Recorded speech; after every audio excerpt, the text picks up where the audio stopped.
दिल्ली में छात्रों पर लाठीचार्ज और प्लेट गन के इस्तेमाल पर लोकसभा में नेता विपक्ष राहुल गांधी ने गृह मंत्री अमित शाह का इस्तीफा मांगा है। कांकरोच जनता पार्टी के प्रमुख अभिजीत दीपके ने राहुल गांधी की मांग का समर्थन किया। उन्होंने कहा कि अमित शाह को निश्चित रूप से इस्तीफा दे देना चाहिए।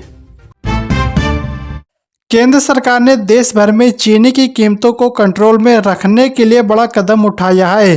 सरकार ने आदेश जारी कर चीनी व्यापारियों के लिए अधिकतम 30 दिन की स्टॉक लिमिट 4000 कुंटल की होल्डिंग लिमिट तय कर दी है। यूपी में अब डिग्री कॉलेज के टीचर्स को भी 5 लाख रुपए तक का कैशलेस इलाज मिलेगा। सीएम योगी ने मुख्यमंत्री शिक्षक कैशलेस योजना की शुरुआत की है। इससे प्रदेश में यूनिवर्सिटी, सरकारी सहायता प्राप्त और प्राइवेट कॉलेजों के करीब 1,28,000 शिक्षकों और उनके परिवारों को मिलाकर लगभग 10 लाख लोगों को मुफ्त इलाज की सुविधा मिलेगी।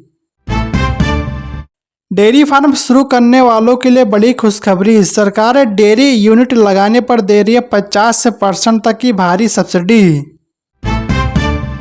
यूपी सरकार ने कृषि यंत्रीकरण योजना शुरू की है। इस योजना के तहत किसान कोई भी कृषि यंत्र खरीदने पर सब्सिडी पा सकते हैं। इससे उन्हें आधुनिक कृषि यंत्र खरीदने में आसानी होगी और वह खेती के काम को और भी आसान बना पाएंगे। योगी सरकार ने यूपी रोडवेज के बेड़े में 250 नई एसी इलेक्ट्रिक बसें शामिल करने को मंजूरी दे दी है। इन बसों से यात्रियों को आधुनिक, आरामदायक और प्रदूषण मुक्त यात्रा मिलेगी, जिस पर 4 से 25 करोड़ रुपए खर्च होंगे। योगी सरकार ग्रेजुएशन करने वाली छात्राओं को स्कूटी देगी। इसका फायदा उन छात्राओं को होगा जिनके परिवार की सालाना आय 10 लाख रुपए तक की होगी। स्कूटी हर विश्वविद्यालय और कॉलेज के टॉप 5% छात्रों को ही मिलेगी। छत्तीसगढ़ हाईकोर्ट ने मोटर एक्सीडेंट क्लेम को लेकर बड़ा फैसला सुनाया है। हाईकोर्ट ने कहा कि मोटर एक्सीडेंट क्लेम में मुआवजा तय करते समय आधार कार्ड में लिखी उम्र को पक्का सबूत नहीं माना जा सकता है। अयोध्या में लता चौक के पास 50 दुकानों वाला तीसरा फूड स्ट्रीट हब बनाया जाएगा, जिससे स्थानीय लोगों को रोजगार मिलेगा। यह पहल पीएम स्वनिधि योजना के तहत की जा रही है, जिसका उद्देश्य पटरी दुकानदारों को व्यवस्थित और सम्मानजनक स्थान प्रदान करना है। चलिए दोस्तों, अगली खबर बताने से पहले इस वीडियो को लाइक करें, शेयर करें और चैनल को सब्सक्राइब करके बेल आइकन प्रेस कर लीजिए। रिजर्व बैंक ऑफ इंडिया जल्दी देश में प्लास्टिक यानी कि पॉलीमर से बने नोटों का पहला पायलट प्रोजेक्ट शुरू करने जा रहा है। मीडिया रिपोर्ट के मुताबिक यह देश के नए जनरेशन की करेंसी लाने की आरबीआई के प्लान का अगला कदम है, जिसमें 10 रुपये और 20 रुपये के नोटों से शुरू होगा ट्रायल। बहुजन समाज पार्टी आगामी उत्तर प्रदेश 2027 विधानसभा चुनाव की तैयारियों में जुट गई है। पार्टी प्रदेश में मायावती सरकार 2007 से लेकर 2012 तक के कार्यकाल को जनता तक पहुंचाने के लिए नया अभियान शुरू किया है। बसपा प्रमुख मायावती के निर्देश में पार्टी के वरिष्ठ नेता प्रदेश की सभी 4 से 3 विधानसभा सीटों का दौरा करेंगे।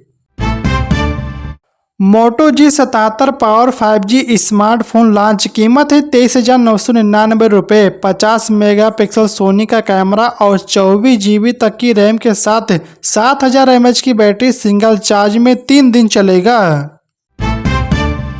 दिल्ली सरकार जल्द 50 नई इलेक्ट्रिक महिला विशेष बसें शुरू करेगी। इनमें से 25 बसें बाहरी और उत्तरी दिल्ली के इलाकों में तथा 25 यूनिवर्सिटी स्पेशल के तौर पर छात्राओं के लिए चलेगी।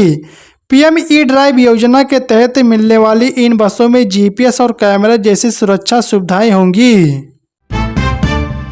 स्मार्टफोन, लैपटॉप सस्ते हो सकते हैं। सरकार ने लिथियम आयन सेल और डिस्प्ले पर कस्टम ड्यूटी माफ की है। मार्च 2029 तक छूट मिलेगी।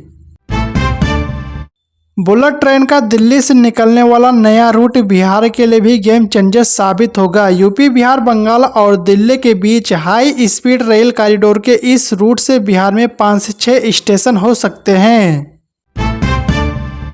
उत्तर प्रदेश में वाहन पंजीकरण प्रमाण पत्र यानी कि आरसी अब नए डिजिटल स्वरूप में मिलेगा। परिवहन विभाग 1 अगस्त 2026 यानी कि आज से अब पेपर आरसी की जगह चिप और क्यूआर कोड वाली स्मार्ट कार्ड आरसी जारी करेगा। परिवहन राज्य मंत्री दया शंकर सिंह ने इस संबंध में अधिकारियों को जरूरी तैयारियां समय से पूरे करने के निर्देश दिए। उत्तर प्रदेश सरकार ने उपभोक्ताओं और किसानों को बड़ी राहत देते हुए बिजली पर कुल 20,400 करोड़ रुपए की सब्सिडी दी है। इसके तहत बीपीएल उपभोक्ताओं को 3 रुपये प्रति यूनिट बिजली मिलेगी, जबकि किसानों को सिंचाई के लिए मुफ्त बिजली उपलब्ध कराई जाएगी।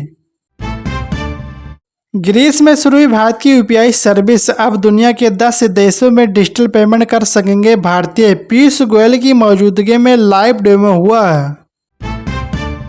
सागवान की कीमती लकड़ी की भारी डिमांड को देखते हुए सरकार इसकी खेती पर 100% तक की भारी सब्सिडी दे रही है। जान ले कैसे ले सकते हैं सरकारी सब्सिडी का फायदा।